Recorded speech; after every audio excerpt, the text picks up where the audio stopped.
It all started in 2008 when Nick Fury told Tony Stark about the Avengers Initiative, and 10 years after Iron Man hit theaters, Earth's mightiest heroes are set to face their toughest challenge, Thanos the Mad Titan.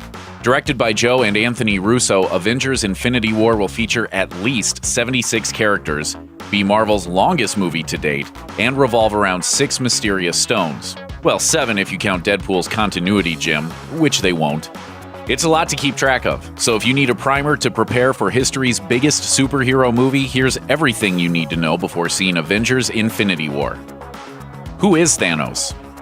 The Mad Titan first appeared in the mid-credits scene for the Avengers. Since then, he's popped up a few other times, but we haven't really gotten to know the guy. What does he want with Earth's mightiest heroes? And who is the man in the purple chair? He's purple. It's a magic glove.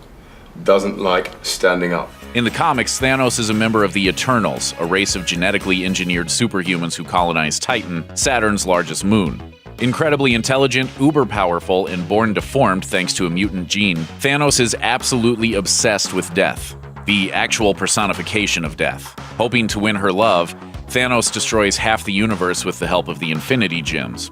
We don't know how much of that backstory will play into the film, but it's clear Thanos means business, and when he comes to complete his rock collection, the Mad Titan might teach the Avengers what it's like to lose. Alien sidekicks. When Thanos arrives, he'll have plenty of backup. The big baddie has a massive extraterrestrial army, but he's also bringing his very own evil supergroup, the Black Order. In the comics, these are Thanos' top generals, and while there are usually 5, it looks like we're only getting 4 in the movie. The Infinity Stones. We know Thanos wants to get his big purple hands on the Infinity Stones, but what are they exactly? We know a bit about their history thanks to the Collector. Then the universe exploded into existence, and the remnants of these systems were forged into concentrated ingots. As a result, these 6 stones come equipped with devastating powers. Let's break them down. Officially debuting in Captain America: The First Avenger, the Space Stone is a blue gem inside a glowing cube, and it can open portals across the universe. And if the Space Stone lives up to its comic book potential, then Thanos might gain the ability of omnipresence, or being everywhere at once. Then there's the Mind Stone, which powered Loki's staff in the Avengers. Although it looks blue there, the Mind Stone is actually yellow and can hypnotize and manipulate its victims. The Power Stone is the purple orb that appeared in Guardians of the Galaxy. It enhances its user's strength and can waste entire planets.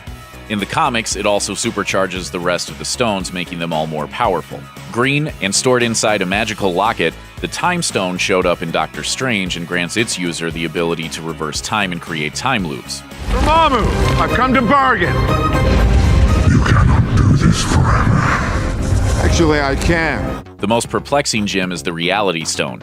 It debuted in Thor: The Dark World as a sentient red goo, and while we haven't seen its full powers yet, in the comics it can be used to alter the nature of reality itself. There's one final rock that we haven't seen yet, an orange gem known as the Soul Stone. In the comics, this allowed Thanos to control all living souls and even resurrect deceased ones. Where are they?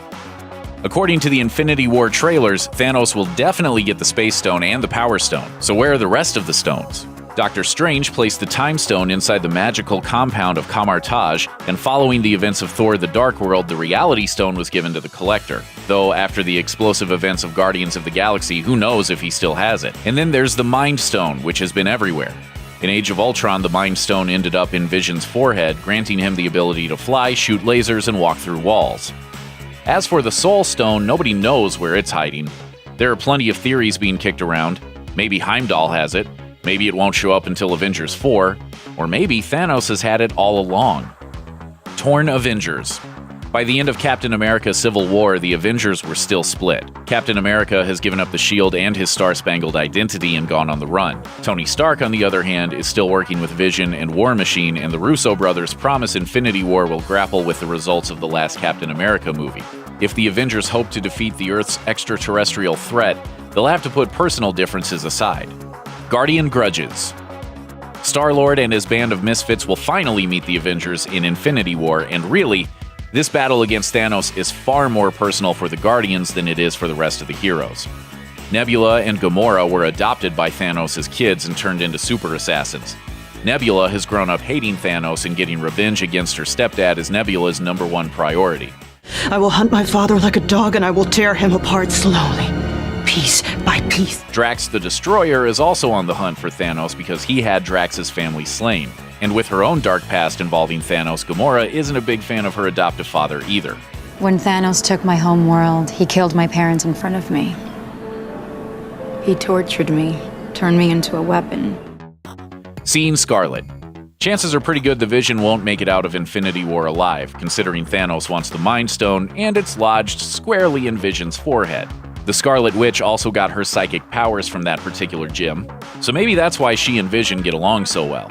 There was definitely romantic tension between the two in Captain America Civil War, and that might develop into a full-blown romance for Infinity War.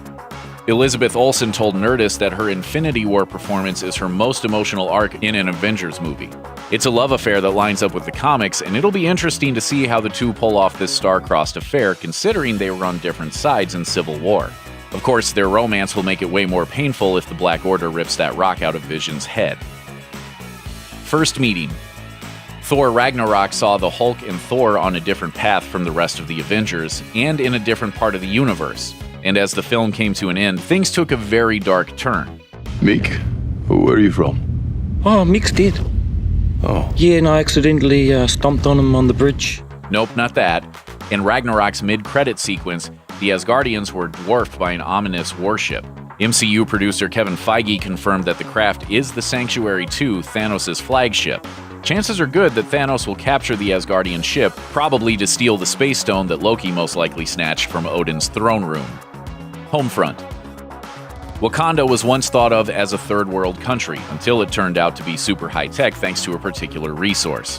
I don't follow what comes out of Wakanda. The strongest metal on Earth. But why is Wakanda going to play such a pivotal part in the film? Well, get ready for minor spoilers. According to Anthony Russo, the Mind Stone is going to end up in T'Challa's homeland, so it makes sense that Thanos and his army will battle the Avengers and Black Panther's warriors on the Wakandan plains. Black Panther has also been protecting Steve Rogers' best friend, Bucky Barnes, since Captain America Civil War. Until recently, Bucky has been sleeping in a hibernation chamber, but in a post-credits scene in Black Panther, the newly armed super soldier was out and about again. So when the Wakandans face off against Thanos, Bucky will be right there with them. Missing Avengers. Avengers Infinity War is definitely going to be crowded, and several of the main heroes have already been lost in the marketing shuffle. Spider-Man and Doctor Strange have both shown up in the film's trailers, but where exactly are Hawkeye and Ant-Man? Clint Barton and Scott Lang are pretty big players in the MCU, but neither have appeared in the trailers or on the official poster. So have these two Avengers gone AWOL, or will they help take on the Mad Titan? According to the Russo brothers, Hawkeye is still around, but he's living a different life than his superhero buddies.